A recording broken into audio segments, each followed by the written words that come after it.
പത്തനംതിട്ടയിൽ ഭാര്യയെ ഭീഷണിപ്പെടുത്താനായി 4 വയസ്സുള്ള മകളെ കൊല്ലുമെന്ന് ഭീഷണിപ്പെടുത്തിയ പിതാവ് അറസ്റ്റിൽ. ഓതറ സ്വദേശി ജിൽസൺ ബിജുവാണ് അറസ്റ്റിലായത്. വിദേശത്ത് ജോലി ചെയ്യുന്ന ഭാര്യയെ വീഡിയോ കോളിലൂടെയാണ് ഈ രീതിയിൽ ഇയാൾ ഭീഷണിപ്പെടുത്തിയത്. ശ്രീകുമാരൻ നൽകും പത്തനംതിട്ടയിൽ നിന്ന് അതിന്റെ കൂടുതൽ വിവരങ്ങൾ. വിശദാംശങ്ങൾ. പ്രജിൻ, കഴിഞ്ഞ ദിവസം, അതായത് കഴിഞ്ഞ വെള്ളിയാഴ്ചയാണ് ഈ സംഭവം നടക്കുന്നത്. ഏറെക്കാലമായി ഭാര്യയുമായി പ്രശ്നങ്ങൾ നിലനിന്നിരുന്നു. ഭാര്യ വിദേശത്താണ്, നേഴ്സാണ്. സ്വാഭാവികമായി അവരെ സ്ഥിരമായി വിളിച്ച് ഭീഷണിപ്പെടുത്താറുണ്ട് എന്ന തരത്തിലുള്ള പരാതികളൊക്കെ നിലനിന്നിരുന്നു.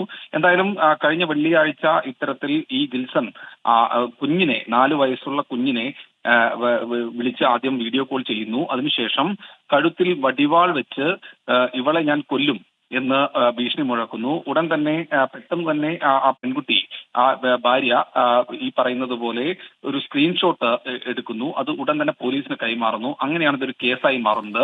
ഇന്ന് അല്പസമയം മുൻപാണ് എന്തായാലും ഈ ജിൽസനെ അറസ്റ്റ് ചെയ്തിരിക്കുന്നത്. അറസ്റ്റ് രേഖപ്പെടുത്തി കഴിഞ്ഞു. പോക്സോ അടക്കമുള്ള വകുപ്പുകൾ ചുമത്തിയാണ്, വധശ്രമം, പോക്സോ അടക്കമുള്ള വകുപ്പുകൾ ചുമത്തിയാണ് കേസ് ചാർജ് ചെയ്തിരിക്കുന്നത്. ഇയാളെ എന്തായാലും റിമാൻഡ് ചെയ്തിട്ടുണ്ട്. ശ്രീകുമാറിനാണ് പത്തനംതിട്ടയിൽ നിന്നും വിശദാംശങ്ങൾ നൽകിയത്.